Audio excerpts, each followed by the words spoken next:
નમસ્કાર, આપ સૌ જોઈ રહ્યા છો ઇન્ડિયા ન્યૂઝ ગુજરાતનો ખાસ કાર્યક્રમ આપણો ગુજરાત અને હું છું આપની સાથે કિશન તિવારી। સમાચારોની શરૂઆત કરી આપણે સૌથી પહેલા મહત્વના સમાચારથી। વાત કરીએ આપણે ગાંધીનગરની, તો ગાંધીનગરના પાલજ ખાતે આયોજિત પાલજના કાર્યક્રમમાં હજારોની માત્રામાં લોકો ઉમટી પડ્યા હતા, જ્યાં હવામાન નિષ્ણાત અંબાલાલ પટેલ પણ ઉપસ્થિત રહ્યા હતા। તેમણે જણાવ્યું કે આગામી વર્ષ પવનની દિશા જોતા લોકો માટે ખૂબ જ સારું લાગી રહ્યું છે। પવનની દિશા સારી હોવાના કારણે વરસાદ પણ સારો પડશે, તેમજ વરસાદ સમયસર આવી જશે, તેના કારણે ખેડૂતોને પાક માટે સારો એવો ફાયદો થશે। ગાંધીનગરના પાલજ ખાતે અત્યારે આપ જોઈ રહ્યો છો કે હોલિકા દહનનો જે કાર્યક્રમ છે તે અહીંયા જે છે તે આયોજિત કરવામાં આવેલો છે અને વર્ષોથી આ જે હોલિકા દહનનો જે કાર્યક્રમ છે તે પાલજમાં કરવામાં આવે છે। ખૂબ મોટી માત્રામાં લોકો આ હોલિકા દહનના કાર્યક્રમમાં જે છે તે સંમલિત થતા હોય છે। આપ જોઈ શકો છો ખૂબ જ વિશાળ હોલિકા દહન કાર્યક્રમ જે છે તે અહીંયા ગાંધીનગરના પાલજ ખાતે જે છે તે કરવામાં આવી રહ્યો છે। ખાસ કરીને આપણે જો વાત કરીએ તો અત્યારે જે અહીંયા હજારોની માત્રામાં લોકો જે છે તે અહીંયા ઉપસ્થિત છે અને સાથે સાથે જો વાત કરીએ તો વર્ષોથી આ ગાંધીનગરમાં હોલિકા દહનનો કાર્યક્રમ જે છે તે આયોજિત કરવામાં આવતો હોય છે અને આપણી સાથે અત્યારે જે છે તે અંબાલાલ કાકા જે છે તે જોડાઈ ચૂક્યા છે। આપણે તેમની સાથે વાતચીત કરશું। ગાંધીનગરના પાલજ ખાતે અત્યારે આપ જોઈ રહ્યો છો કે હોલિકા દહનનો જે કાર્યક્રમ છે તે અહીંયા જે છે તે આયોજિત કરવામાં આવેલો છે અને વર્ષોથી આ જે હોલિકા દહનનો જે કાર્યક્રમ છે તે પાલજમાં કરવામાં આવે છે। ખૂબ મોટી માત્રામાં લોકો આ હોલિકા દહનના કાર્યક્રમમાં જે છે તે સંમલિત થતા હોય છે। આપ જોઈ શકો છો ખૂબ જ વિશાળ હોલિકા દહન કાર્યક્રમ જે છે તે અહીંયા ગાંધીનગરના પાલજ ખાતે જે છે તે કરવામાં આવી રહ્યો છે। ખાસ કરીને આપણે જો વાત કરીએ તો અત્યારે જે અહીંયા હજારોની માત્રામાં લોકો જે છે તે અહીંયા ઉપસ્થિત છે અને સાથે સાથે જો વાત કરીએ તો વર્ષોથી આ ગાંધીનગરમાં હોલિકા દહનનો કાર્યક્રમ જે છે તે આયોજિત સીધા વાતચીત કરશું। જે અંબાલાલ કાકા, આ વખતનું વર્ષ જે છે તે કેવું રહેશે? હોલિકા દહનનો કાર્યક્રમ છે આજે। હોલિકામાં દહનનું ખાસ તો દિગ્દર્શન, હોળી એ ઉનાળાના મુખમાં તહેવાર છે અને હોળીનું દિગ્દર્શન વાયુ દિગ્દર્શન માટે કરવામાં આવતું હોય છે। ત્યાર પછી અખાત્રીનો પવન જોવામાં આવશે અને પવનની ગતિ ઉનાળામાં ઉનાળો હોય તો સારું રહે।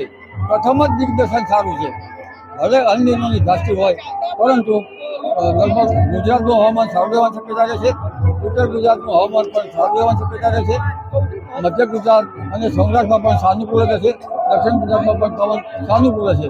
એટલે આ પવનની ગતિવિધિના કારણે એકંદરે ચોમાસું ગુજરાતનું સારું રહેવાની શક્યતા રહેશે। અલબત્ત આ વખતે વરસાદ બરાબર બન્યો નથી, આમ છતાં 75 વરસાદ થવાની પણ શક્યતા રહેશે અને ચોમાસું એકંદરે સારું રહેવાની શક્યતા રહેશે। ખેડૂતો માટે કેવું રહેશે? ખેડૂતો માટે હજુ તો પ્રથમ દિગ્દર્શન છે, હોળીનો તહેવાર એ હોળીના મુખમાં આવતો તહેવાર છે, એટલે પ્રથમ દિગ્દર્શન તો અત્યારે સાનુકૂળ દેખાઈ રહ્યું છે, એટલે એકંદરે ચોમાસું સારું રહેવાની શક્યતા રહે છે।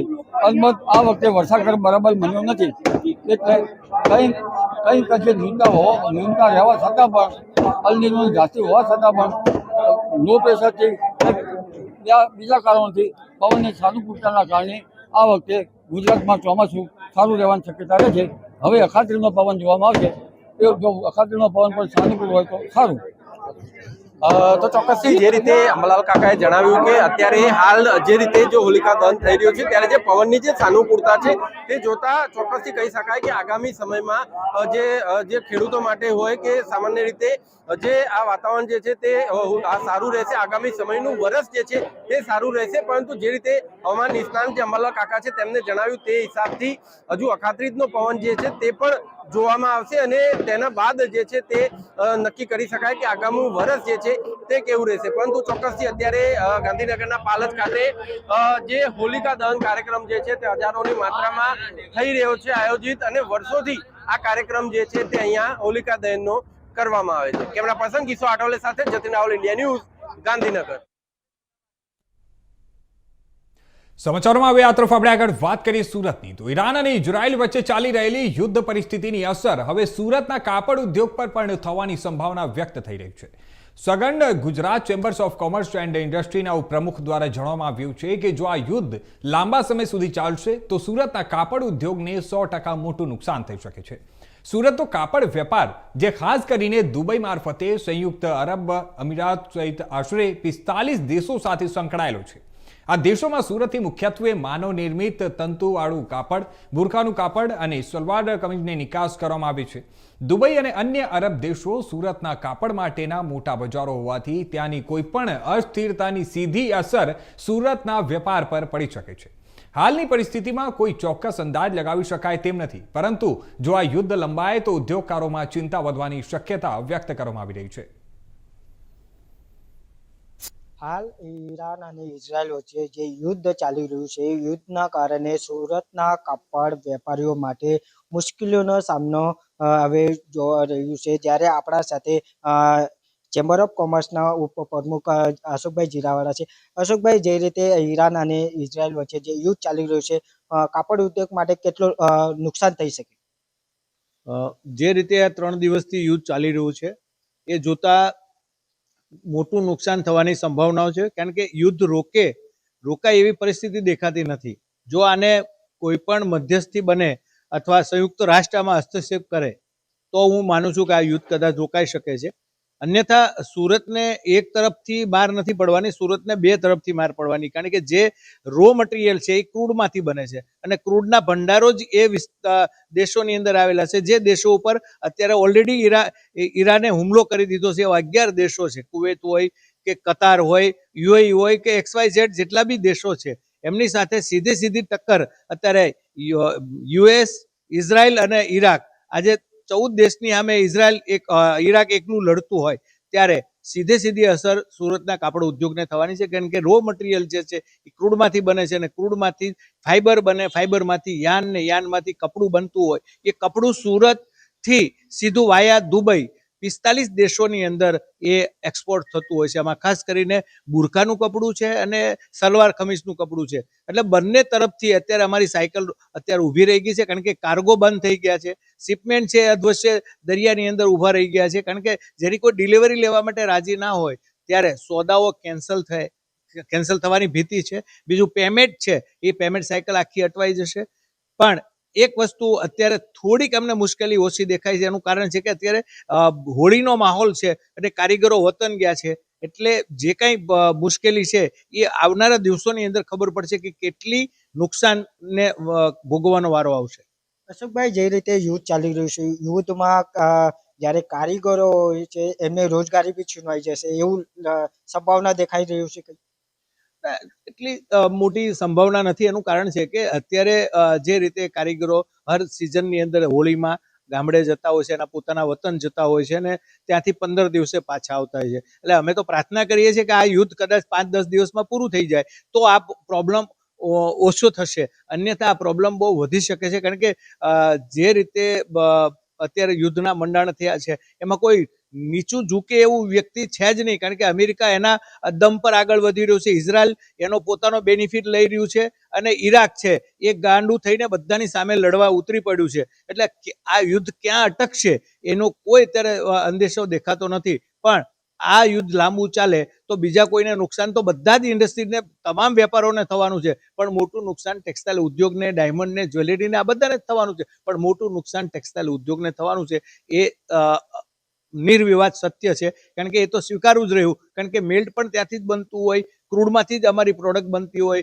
અને એને જ પાછી અમે ફેબ્રિક્સ કરીને એ દેશોની અંદર આપતા હોઈએ, એક્સપોર્ટ કરતા હોઈએ, તો નો ડાઉટ એની નુકસાન ભોગવવાનો વારો આવશે.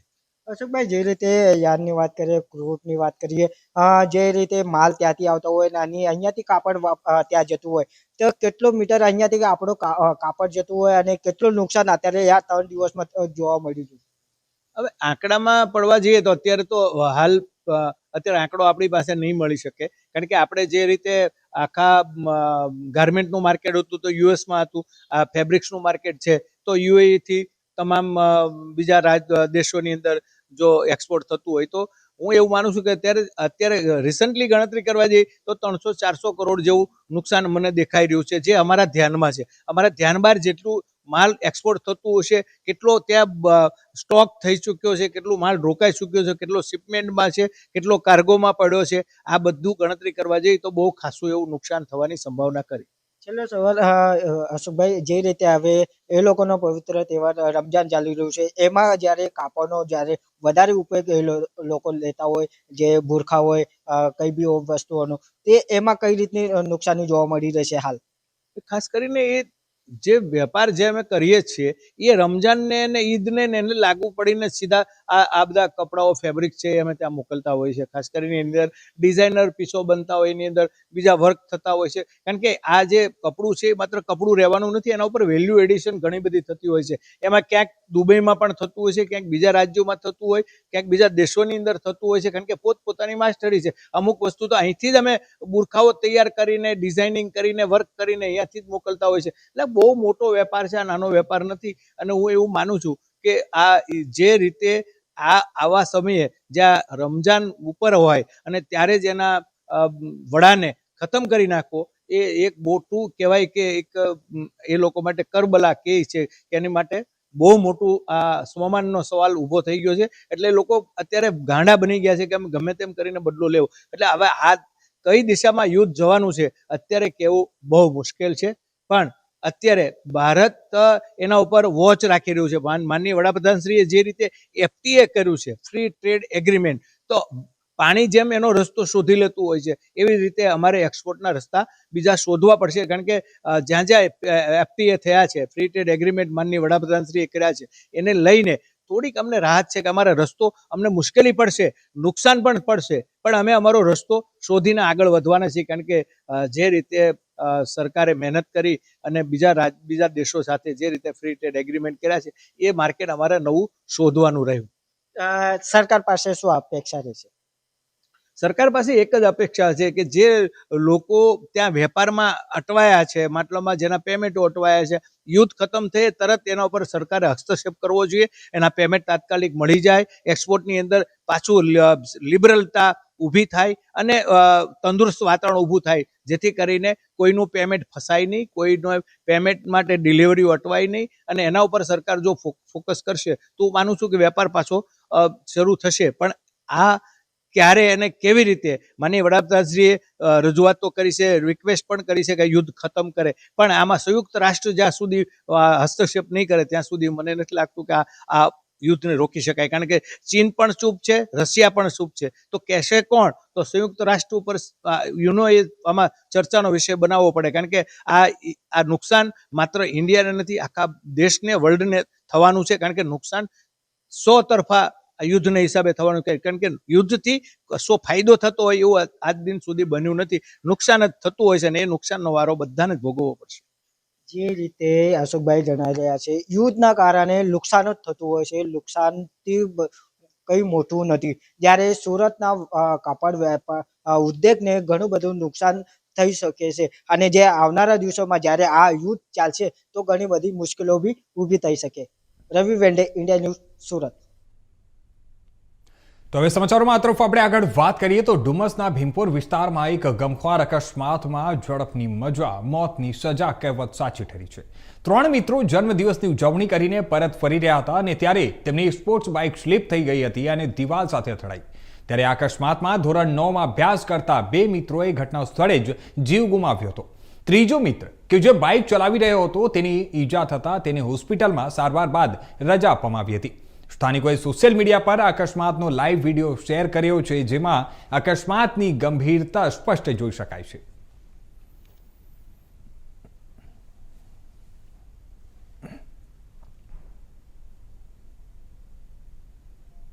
હવે સમાચારોમાં આ તરફ વાત કરીએ આપણે સાબરકાંઠાની. તો આંગણવાડી કાર્યકરોએ વધતા કામના ભારણ સામે અવાજ ઉઠાવ્યો છે. પોષણ ટ્રેકર એપની સમસ્યા અને બિનઉપયોગી મોબાઈલ મુદ્દે તેમણે રજૂઆત કરી છે.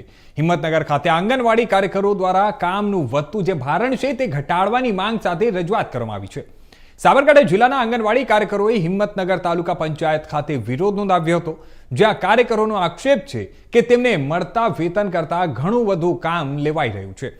વર્ષ 2022માં સરકારે ઓનલાઈન કામગીરી માટે મોબાઈલ ફોન આપ્યા હતા, પરંતુ સતત ઉપયોગના કારણે હવે હાલ ઘણા મોબાઈલ બિન ઉપયોગી બની ગયા છે. પોષણ ટ્રેકર એપમાં રોજબરોજ અનેક વિગતો દાખલ કરવી પડી રહી છે, પરંતુ એપ્લિકેશન વારંવાર બંધ પડી જતી હોવાથી અથવા તો યોગ્ય રીતે કાર્ય ન કરતી હોવાથી માહિતી દાખલ કરવામાં મુશ્કેલી ઊભી થઈ રહી છે. હવે પરિણામે ગણતરીઓ પણ ચોક્કસ રીતે થતી નથી. વધારાની કામગીરીનું ભારણ ઘટાડવા કાર્યકરોએ તાજેતરમાં CDPUની લેખિત રજૂઆત કરી અને યોગ્ય પગલાં લેવા માટે માંગ કરી છે. સાથે જ ચેતવણી આપી છે કે માંગણીઓ સંતોષવામાં નહીં આવે તો તારીખ 5 માર્ચથી ઓનલાઈન કામગીરીનો બહિષ્કાર કરવામાં આવશે.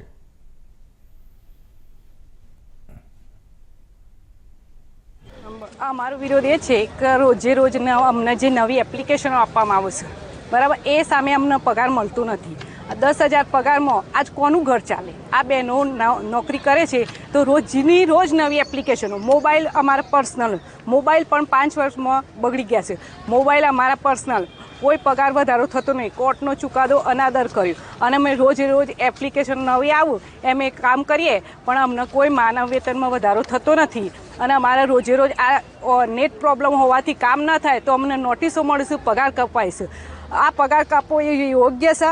10,000માં આ બહેનો એટલી મજૂરી, 1 લાખ પગાર પણ એમને ઓછો પડે એટલું કામ કરીશું, છતાં અમારો 10,000માં કરવું પડે છે. એટલે આ લોકો અમને શું સમજે છે એ મને ખબર નથી પડતી. મહેરબાની કરીને અમને શું સમજો છો એનો જવાબ આપો તમે લોકો, કે અમે 10,000માં નોકરી કરીએ છીએ એટલે તમે અમને સમજો છો શું? અને અમારા કોર્ટને જે હુકમ કરે છે એ તો અમને પગાર મળવો જ જોઈએ, અને એ નહીં મળે ત્યાં સુધી હું તો કહું છું અમારી હડતાલ ચાલુ જ રહેશે. 5 તારીખથી ઓનલાઈન તમામ કામગીરી અમે બંધ કરીએ છીએ. અને અમારી ઘટકની તમામ બહેનો આજે કલેક્ટર સાહેબને આવેદનપત્ર આપ્યું, આજ CDPUCને આપીએ છીએ, અને પરમ દિવસે 5 તારીખથી તમામ બહેનો ઓનલાઈન કામગીરી બંધ કરશે જ્યાં સુધી અમારો પગાર અમને નહીં મળે. અને AVT એપ તો અમારે સદંતર બંધ કરવી છે. MMYમાં અમને બહુ જ તકલીફો પડે છે, એ MMY પણ બંધ કરો. લાભાર્થી સડેલો માલ સરકાર મોકલે અને બહેનોને એનું વળતર ચૂકવવાનું, બહેનોને સાંભળવાનું.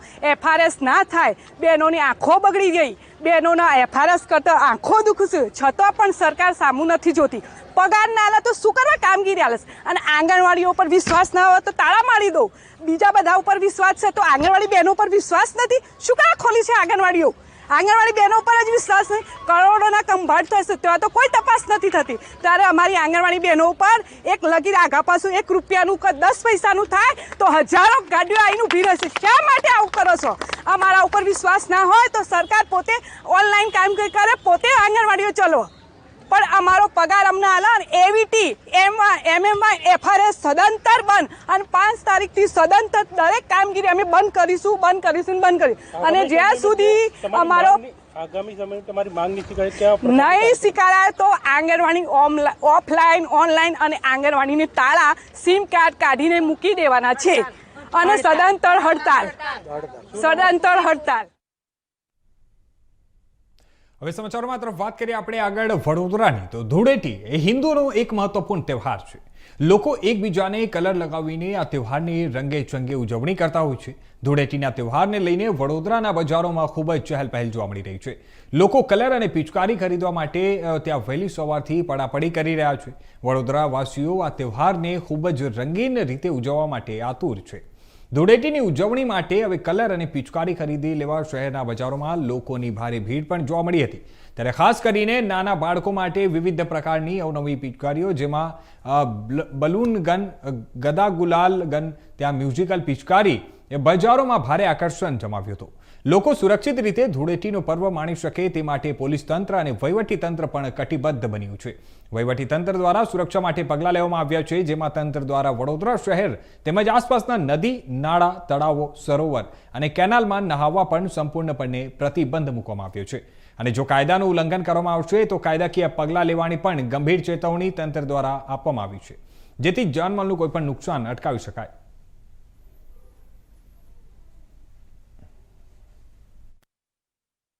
होली का फेस्टिवल है हमारी यहाँ पे बड़ौदा में. कम से कम 5 से 6 शॉप है, मॉल्स के जैसा ही पूरा लगता है. और इसमें अलग अलग टाइप की वैरायटीज़ आती हैं गन में, छोटे से लेके बड़े तक की है. बबल्स गन है, इलेक्ट्रिक्स गन है, पंप वाली है, टैंक में भी वैरायटी है, रामबाण है, लाइट वाली है. काफ़ी हद तक अच्छी अच्छी वैरायटीज़ है, आपको हर शॉप पे अवेलेबल मिलेगी. और हमारी इच्छा है कि सब अच्छे से फेस्टिवल को एंजॉय करें, बहुत अच्छे से सबका अच्छा फेस्टिवल जाए. शीना जी पिचकारी बाजार में से आई है, पिचकारी खरीदी है और अच्छे से फेस्टिवल यूज़ कीजिए। पिछले साल की तरह इस साल में क्या ग्राहकी कैसी है आपको? हाँ, थोड़ा सा फ़र्क पड़ा है, एक दिन का गैप मिला है तो उसका डिफरेंस तो आया है, पर ग्राहकी अच्छी है। और पिछले साल के मुकाबले इस साल बात की जाए तो प्राइस में क्या डिफरेंस? प्राइस में डिफरेंस है कि भाई ठीक है, नॉर्मल पिछले साल से थोड़े कम है प्राइसेस। प्राइसेस कम? हाँ, प्राइस कम है और वैरायटीज़ भी ज़्यादा हैं पिछले साल करता, काफ़ी अच्छी वैरायटियाँ हैं। ओके। હવે સમાચારોમાં આગળ વાત કરીએ આપણે શિનોરની તો શિનોર તાલુકામાં નર્મદા કેનાલમાં ડૂબેલા યુવાનનો મૃતદેહ હવે મળી આવ્યો છે। સીમડી નજીકથી નર્મદા કેનાલમાંથી યુવાનનો મૃતદેહ બહાર કાઢવામાં આવ્યો હતો। મળતી માહિતી અનુસાર મોટા કરાડા ગામ નજીક નર્મદા કેનાલમાં યુવાન નહાવા માટે ઉતર્યો હતો, જ્યાં દુર્ઘટનાવશ તે ડૂબી ગયો હતો। મૃતક હર્ષિલ વસાવા વડોદરાનો રહેવાસી હતો, જે હોળી ધૂળેટી તહેવાર નિમિત્તે તે પોતાના ગામ આવ્યો હતો। પોલીસ ઘટના સ્થળે પહોંચી મૃતદેહને કબજો લઈ આગળની કાર્યવાહી હાથ ધરી છે। ત્યારે જણાવી દઈએ કે અકસ્માતનો ગુનો નોંધી અને વધુ તપાસ શરૂ કરાઈ છે।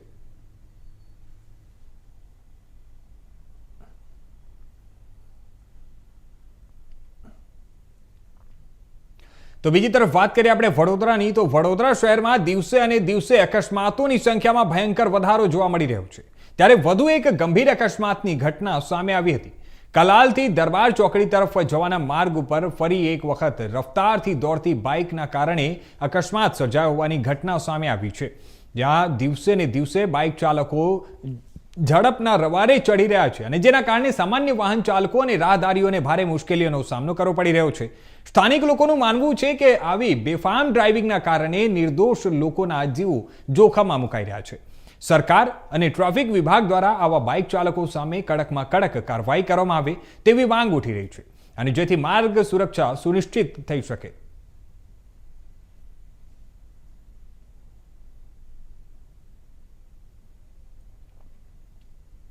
હવે વાત કરીએ આપણે કરજણની તો કરજણના નવા બજાર વિસ્તારમાં સંતોષનગર આંગણવાડી પાસે હોળી દહન દરમિયાન ગંભીર બનાવ બન્યો હતો।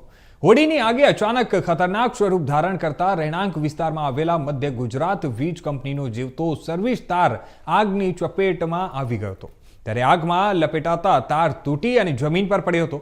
નીચે પડેલા જીવંત તારમાંથી ધડાકા થતા સ્થાનિકોમાં ભયનો માહોલ સર્જાયો અને વિસ્તારભરમાં અફરાતફરી મચી ગઈ હતી। સ્થાનિક લોકોએ તાત્કાલિક વીજ કંપનીને ટેલિફોનિક દ્વારા જાણ કરવામાં આવી। જાણ મળતા જ ટીમ સ્થળ ઉપર દોડી આવી અને વીજ લાઇન બંધ કરી દીધી હતી, જેના કારણે મોટી દુર્ઘટના ટળી હતી। સદનસીબે આ બનાવમાં કોઈ પણ જાનહાનિ નોંધાઈ નથી। ઘટના પશ્ચાત સ્થાનિક લોકોએ હાશકારો અનુભવ્યો હતો।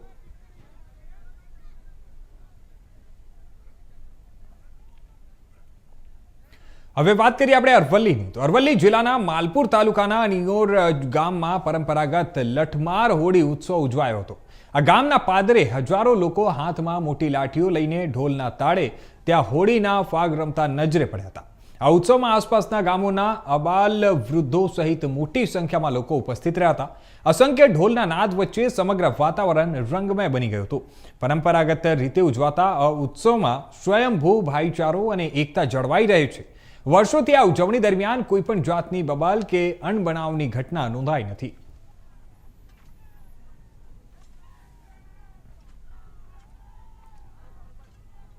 તો હવે વાત કરીએ આપણે વડોદરાની તો વડોદરા શહેરના પૂર્વ વિસ્તારના વૈષ્ણવોના આસ્થા તીર્થ એવા વ્રજ સમાન સુખધામ હવેલી ખાતે પરમ પૂજ્ય શ્રી ડોક્ટર વાગીશ કુમારજી મહારાજશ્રીના મંગલમય ઉપસ્થિતિમાં હોળી પ્રદીપના સવાના હવેલીના પ્રાંગણમાં હવેલીના મુખ્યાજીઓ દ્વારા વૈદિક મંત્રોચ્ચાર દ્વારા પૂજા વિધિ કરીને હોળીનું પ્રાગટ્ય કરાયું હતું। વૈષ્ણવ હાથમાં ધાણી ચના અને જલ રેડીને પ્રદક્ષિણા કરી ભક્તિમાં રસતળબોળ જોવા મળ્યા હતા અને ત્યારબાદ મંગલામાં શ્રીજીના અલૌકિક દર્શન યોજાયા હતા, જેમાં ખૂબ જ વિશાળ સંખ્યામાં વૈષ્ણવ ઉપસ્થિત રહ્યા।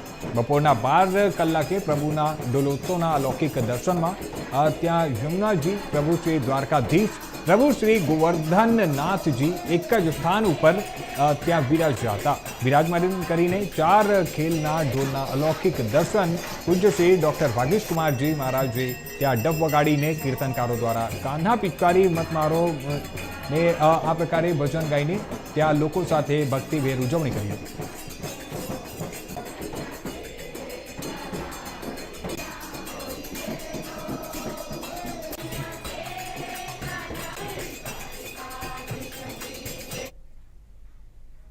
તો આ હતા અત્યાર સુધીના મુખ્ય સમાચારો. વધુ સમાચારો માટે જોતા રહેજો ઇન્ડિયા ન્યૂઝ ગુજરાત.